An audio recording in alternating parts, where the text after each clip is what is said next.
이 좌우 양옆 앞뒤에 있는 분들과 한번 인사해 볼까요? 우리 안녕하세요. 네, 예배하는 그 믿음이 참 아름답습니다. 네, 그렇습니다. 네.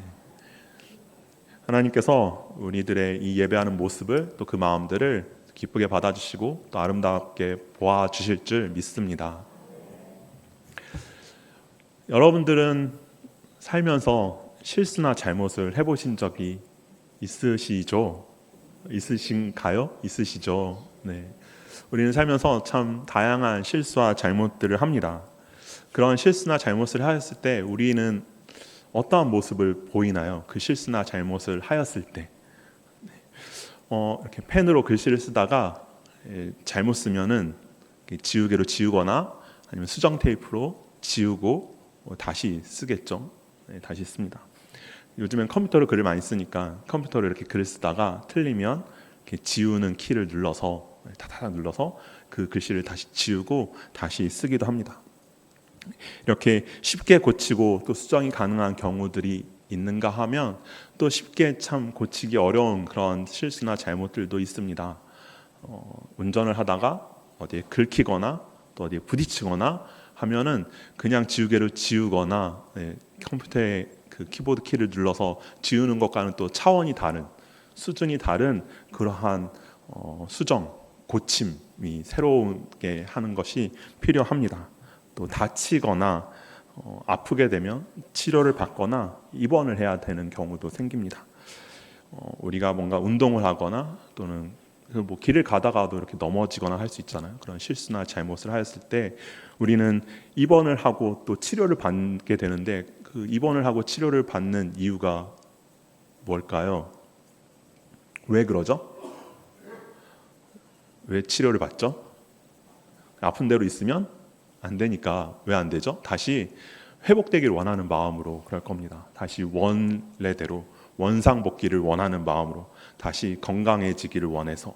조금 전에 말씀드렸던 것처럼 펜으로 이렇게 썼을 때 지우는 것도 다시 원래대로, 또 차를 부딪혔을 때 그냥 두지 않고 고치는 이유도 다시 새롭게 하려고 원래대로 원상복구를 시키기 위해서 그렇게 합니다.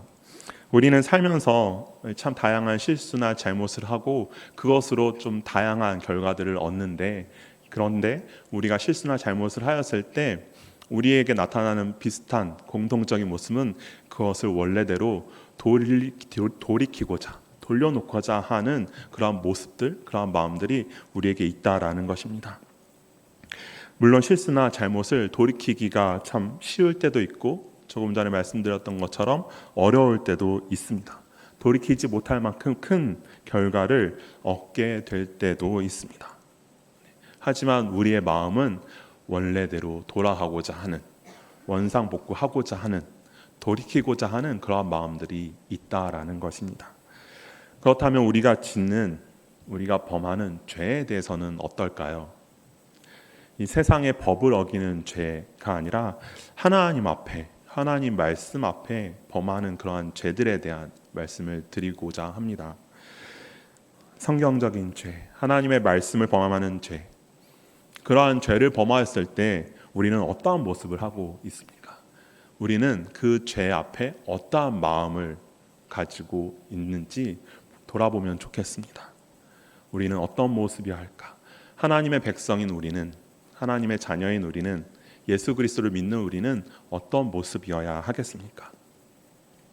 요엘은 오늘 말씀의 2장 1절부터 여호와의 날에 대한 이야기를 합니다. 이 하나님께 범죄하였고 그에 대한 회개 없이 계속해서 동일한 죄를 반복하여서 범하는 이 이스라엘 백성들, 유다 백성들을 향하여서 하나님께서 심판하시는 날인 이 여호와의 날에 대한 이야기를 합니다. 이 여호와의 날은 죄를 범한 이 유다 백성들을 심판하실 그러한 날이기 때문에 이 날은, 이 여호와의 날은 어둡고 캄캄한 날로 표현되고 있습니다. 그리고 예전에도 없었고 이후에도 없을 그러한 심판의 날이다라고 이야기합니다. 이 여호와의 날은 많은 유다 백성들에게 두려움을 주는 날이고, 그렇기 때문에 두렵고 떨리는 그러한 날이었습니다. 그래서 요엘은 이 메뚜기 떼로 하늘이 뒤덮여져서 온 유다가 어두워지고 캄캄해진 것과 같이, 이 온 유다가 어두워지고 캄캄해진 것처럼 이 여호와의 날에도 그렇게 될 것이다 라는 이야기를 합니다. 앞으로 유다 백성들에게 다가올 여호와의 날이 그렇게 암담한 고통과 환난의 날, 앞이 보이지 않는 캄캄한 날이다, 어둠의 날이다 라는 것을 이야기하고자 하는 그러한 표현인 것입니다. 이사야서나 아모스서를 보면 이 이사야 선지자나 아모스 또한 이 여호와의 날에 대한 묘사를 할 때 비슷한 표현들을 합니다. 환난, 어둠, 흑암, 고통, 이런 단어들을 사용하면서 이 여호와의 날에 대한 이야기를 합니다. 이사야서 8장 21절과 22절인데요. 제가 읽겠습니다. 이 땅으로 헤매며 곤고하며 굶주릴 것이라. 그가 굶주릴 때에 격분하여 자기의 왕과 자기의 하나님을 저주할 것이며 위를 쳐다보거나 땅을 굽어보아도 환난과 흑암과 고통의 흑암뿐이리니 그들이 심한 흑암 가운데로 쫓겨 들어가리라. 또한 아모스서 5장 18절에도 아모스가 이렇게 이야기합니다. 화 있을진저 여호와의 날을 사모하는 자여 너희가 어찌하여 여호와의 날을 사모하느냐 그 날은 어둠이요 빛이 아니라. 이처럼 여호와의 날은 환난과 흑암과 고통의 날이고 또한 어둠의 날입니다. 그 날에는 세상 어디에서도 빛을 볼 수 없고 소망이 보이지도 않는 날이다 라고 합니다. 그런데 이 여호와의 날이 모든 사람들에게 이 어둡고 캄캄한 날, 환난과 고통의 날, 그 암담한 그러한 날은 아닙니다. 여호와의 날이 캄캄한 날이다, 어둠의 날이다 라고 말씀드렸지만 이 날은 캄캄한 어둠의 날이지만 또한 그러면서도 이 날은 하나님의 백성들인 우리 성도들에게는 그 각자들의 죄로부터 돌아설 수 있는, 돌이키고 회개할 수 있는 그러한 날이기도 합니다. 그렇기에 이 여호와의 날이 은혜의 날이 되기도 합니다. 자신들의 죄를 깨닫는 자들에게는, 그래서 하나님께로 마음을 돌이키는 자들에게는 빛의 날이고 소망의 날이고 구원의 날이 될 수가 있는 것입니다. 그래서 요엘은 무섭고 두렵고 떨리는 이 여호와의 날에 대해서 그 유다 백성들에게 이야기하면서 유다 백성들에게 금식하고 울며 애통하는 마음으로 그 마음을 찢으면서 하나님께 돌아오라고 회개하라라고 말합니다. 요엘 선지자가 말하고자 하는 것은 이 여호와의 날이 참 고통의 날이다. 얼마나 무섭고 떨리는 날인지 너희가 아느냐. 너희는 이 여호와의 날에 대한 고통으로 무서워하고 두려워하고 떨어야 돼 라는 것을 이야기하고자 하는 것이 아니었던 것입니다. 이 여호와의 날에 있을 이 심판이 결코 피할 수 없는 무섭고 두려운 것이기 때문에, 고통스러운 것이기 때문에 그것을 피하기 위해서 그날, 그 심판의 날, 여호와의 날에 있을 그 심판을 피하기 위해서 하나님 앞에 부르짖으며 나아가서 그 마음을 돌이키라라는 말을 하고 있는 것입니다. 여호와의 날은 크고 두렵고 당할 자가 없는 고통의 날이지만 또한 죄로부터 돌이킬 수 있는 은혜의 날이다라는 것을 꼭 기억하시기 바랍니다. 그 여호와의 날은 우리가 마음을 돌이킬 수 있는, 죄로부터 돌이킬 수 있는 은혜의 날이다라는 것을 믿으시기 바랍니다. 하나님은 우리에게도 동일하게 회개하기를 원하십니다. 이 죄로부터 돌이키기를 원하십니다. 죄로부터 돌아서기를 원하십니다. 죄로부터 돌이켜서 여호와의 날을 환난과 어둠의 날이 아닌, 고통과 두려움의 날이 아닌 빛의 날이고 구원의 날로 맞이하기를 원하고 계십니다. 여호와의 날은 심판의 날입니다. 심판의 날에 하나님의 말씀을 따르지 않는 자들에게는 환난과 고통이 있지만, 계속해서 하나님 앞에 범죄하며 그 마음을 돌이키지 않는 자들에게는 환난과 고통이 있겠지만, 하나님의 말씀에 순종하며 하나님의 뜻을 따라 사는 자들에게는 구원이 있음을 믿으시기 바랍니다. 그러면 성도 여러분들은 어떻게 이 심판의 날을, 여호와의 날을 맞이하시겠습니까? 어두운 절망과 고통의 날로 이 날을 맞이하시겠습니까? 아니면 밝은 빛이 있는 소망과 구원의 날로 맞이하시겠습니까? 제가 이렇게 물어보지만 답은 정해져 있습니다. 그렇죠? 그렇기 위해서 답이 뭐죠? 밝은 빛이 있는 소망과 구원의 날로 우리는 맞이해야 되지 않겠습니까?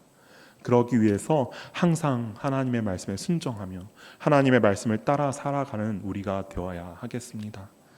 하나님의 말씀에 불순종하는 모습이 있다면 이제라도 그 불순종의 죄를 깨닫고 돌이켜야 하겠습니다.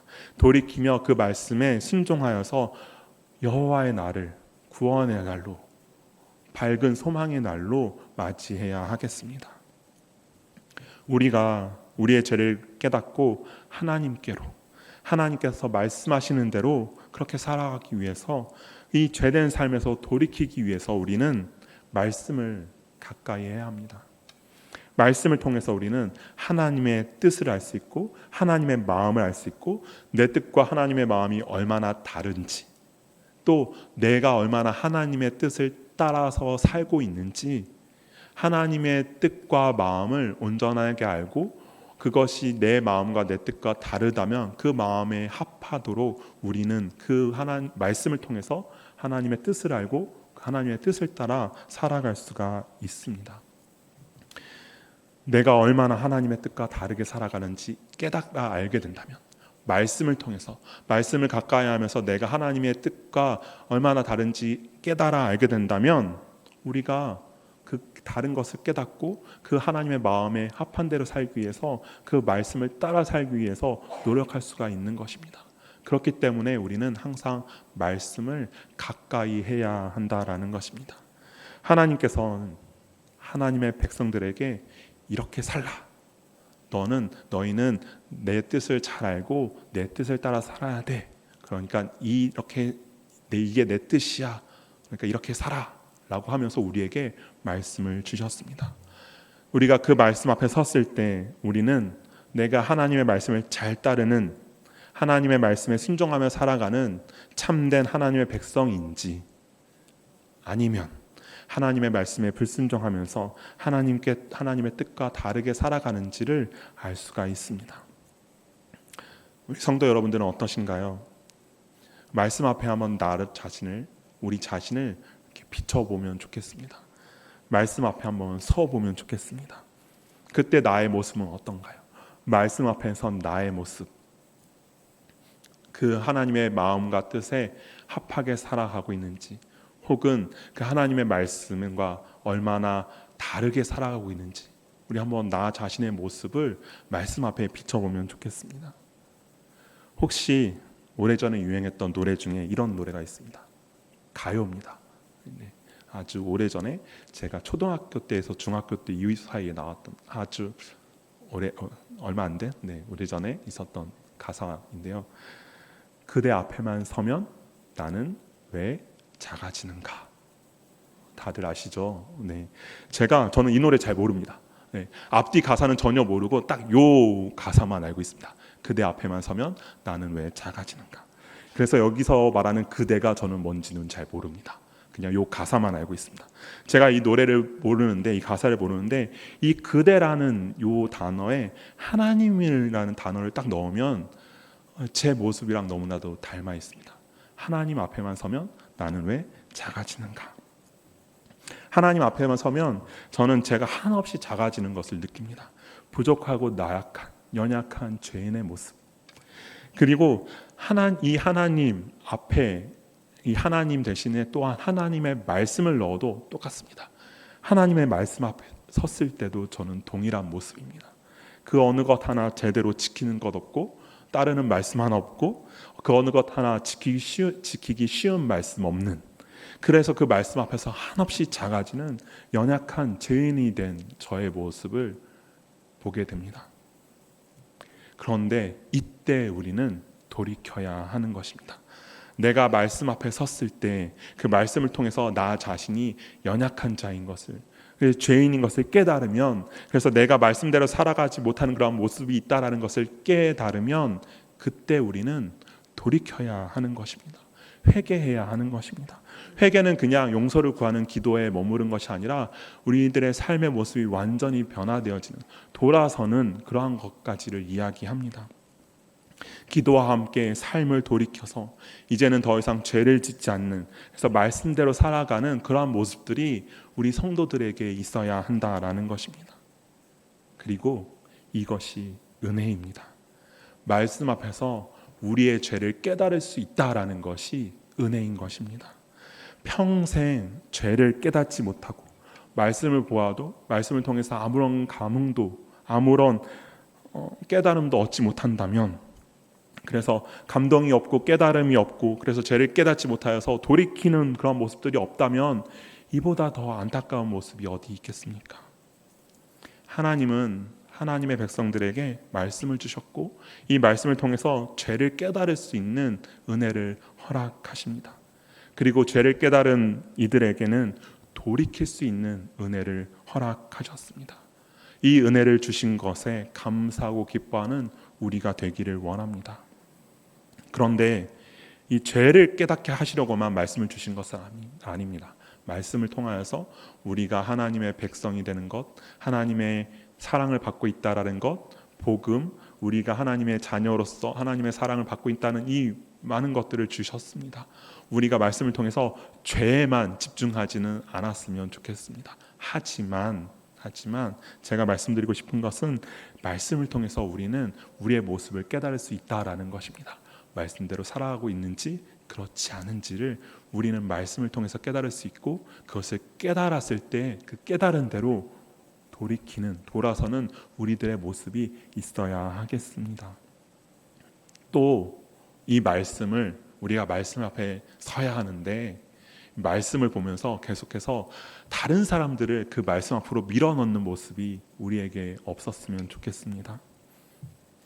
나 자신이 하나님의 말씀 앞에 서야 하는데 자꾸 다른 사람을 말씀 앞에 세우려고 합니다. 말씀을 통해서 나의 연약함을 깨닫고 나의 죄인됨을 깨닫고 돌이켜야 하는데, 다른 사람들을 말씀 앞에 세워서 그 사람들을 연약하다라고 정죄하고, 다른 사람들을 말씀 앞에 세워서 그 사람들을 죄인이라고 나무라는 그런 모습들이, 우리가 말씀을 보면서 우리 그런 모습들은 없었으면 좋겠습니다. 저희가 지난 주일부터 어와나라는 것을 시작하였습니다. 어와나. 아직까지 많은 성도분들께는 조금은 생소한 것인데요. 쉽게 말씀드리면 어린이 성경 암송 훈련 프로그램입니다. 이 2시간 동안 진행되는 이 시간 중에 이 게임 시간이 있습니다. 게임 시간에 4팀으로 나눠서 아이들이 게임을 합니다. 4팀으로 나눠서 게임을 진행하는데 각 팀을 담당하는 선생님들께 부탁을 드립니다. 선생님들, 자신의 팀 아이들이 게임을 하면서 반칙을 하는지, 규칙을 잘 지키면서 하는지, 자신의 팀 아이들 규칙을 잘 지키면서 게임하는지를 봐주세요 라고 부탁을 드립니다. 근데 게임을 하다 보면 아이들은 당연히 흥분을 하고요, 거기에 따라서 선생님들도 흥분합니다. 그리고 선생님들이 그 게임을 진행하는 선생님한테 막 이야기합니다. 저 팀이 실수했어요, 저 팀 반칙했어요, 저 팀 실격이에요, 이야기합니다. 누구 팀 아이들 걸 보라고 제가 말씀드렸다고 그랬죠? 자기 팀 아이들이 게임을 잘 하고 있는지, 그 반칙을 하진 않는지, 규칙을 잘 지키지 않는지 봐달라고 말씀을 드렸는데, 선생님들이 다른 팀 아이들이 실격하는 거를, 실수하는 것을, 반칙하는 걸 이렇게 보고 있는 겁니다. 그러한 모습들이 우리 안에는 없었으면 좋겠습니다.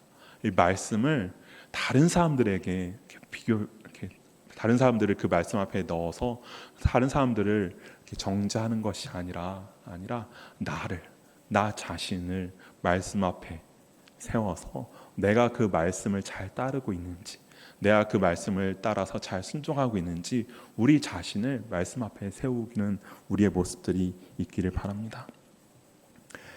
말씀 가지고 다른 사람들 정죄하려고 하지 마십시오. 이런 생각이 있었으면 좋겠습니다. 다 잘하고 있으니까 나만 잘하면 돼. 그런데 이런 말 하는 것도 좀 조심스럽습니다. 왜냐하면 이렇게 이야기하면 뭐야, 다른 사람들은 관심 갖지 말라는 건가? 그런 게 아닙니다. 우리 교회에서 함께 예배하고 함께 모이는 우리 다른 형제 자매들, 우리 각 성도들에게 관심을 갖되, 관심을 갖지 말고 나만 신경 쓰라는 이야기가 아니라 말씀 앞에서 말씀을 통해서 다른 사람들을 정죄하지 말자라는 이야기를 하는 것입니다.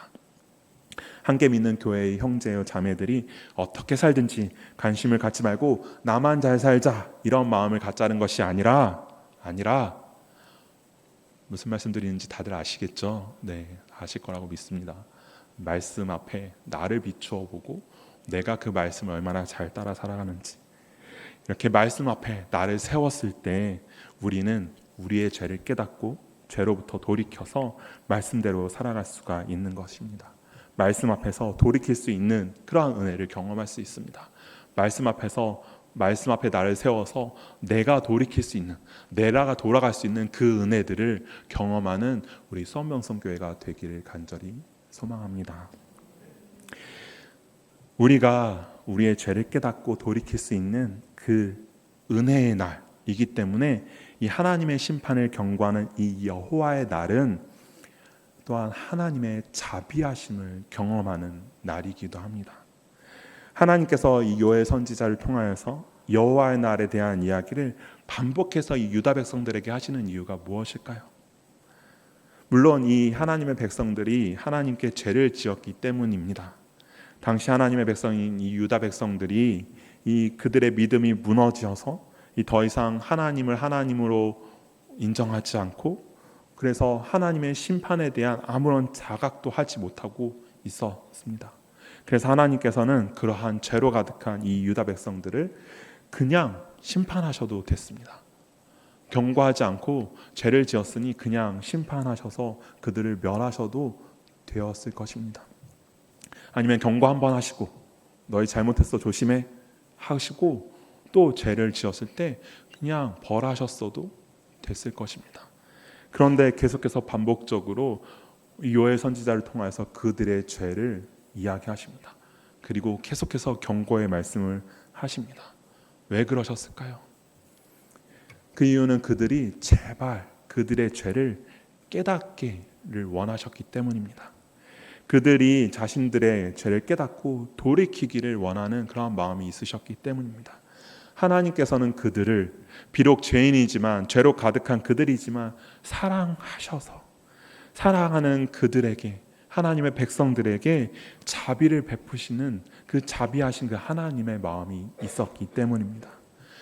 그 자신들의 죄를 깨닫지 못하고 심판의 날, 여호와의 날에 대한 아무런 깨달음 없이, 아무런 자각 없이 살아가는, 그래서 전혀 하나님의 백성다운 모습으로 살아가지 않는 그들의 삶의 모습에 분노하시지만 또한 그들이 불쌍하고 또 안타까우셔서, 그리고 그들을 사랑하시기 때문에 하나님께서 반복해서 말씀하시는 것입니다. 제발 그들이 돌이키기를 원하시는 하나님의 마음이 드러나고 있는 것입니다.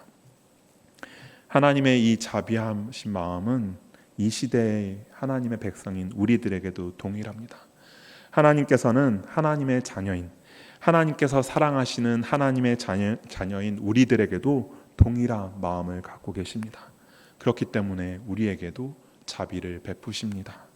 우리가 죄를 지었을 때 그 죄를 깨달을 수 있도록 말씀하시고, 계속해서 말씀하시고, 그 말씀을 통해서 우리가 죄를 깨닫고 돌이키기를 기다려주고 계십니다. 지금도 우리의 죄를 돌이키기를 기다리시는 그 하나님의 마음을 우리가 깨달아야 하겠습니다. 우리가 그 마음을 알아야 하겠습니다. 그리고 그 하나님의 마음을 알면서 하나님께 감사하고, 이로 인하여서 하나님으로 인하여서 기뻐하며 자비하신 그 하나님의 마음을 감사하며, 그래서 우리가 이제 하나님의 뜻을 따라 살겠다고, 하나님의 말씀을 따라 살겠다고 다시 한번 결단하고 다짐하는 그러한 우리 모두가 되기를 간절히 소망합니다. 하나님은 우리가 돌이키기를 원하고 계십니다. 그래서 우리가 돌이킬 수 있는 그 은혜를 우리에게 허락하셨고, 우리가 돌이킬 때까지 하나님께서는 기다리고 계신다라는 것을 우리가 꼭 기억해야 하겠습니다. 여호와의 날, 이 심판의 날, 그날에 우리는 어떠한 모습으로 하나님 앞에 서야 하겠습니까? 돌이키지 못한 채 죄로 가득한 그 모습으로 하나님 앞에 서시겠습니까? 하나님은 하나님의 백성들에게 돌이킬 수 있는 은혜를 허락하셨음을 기억하시기 바랍니다.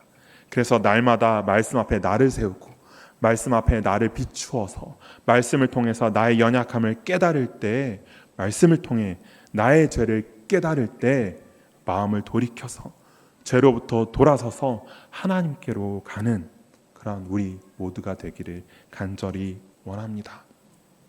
기억하십시오. 돌이킬 수 있는 것이 은혜입니다. 우리가 돌아설 때까지 기다리시는 그 하나님의 마음을 알고 속히 돌이키는, 죄 앞에서 말씀 앞에서 나의 죄를 깨달을 때 그 죄를 깨닫는 그 순간 속히 돌이키는 우리 서원명성교회가 되기를 간절히 소망합니다. 기도하겠습니다.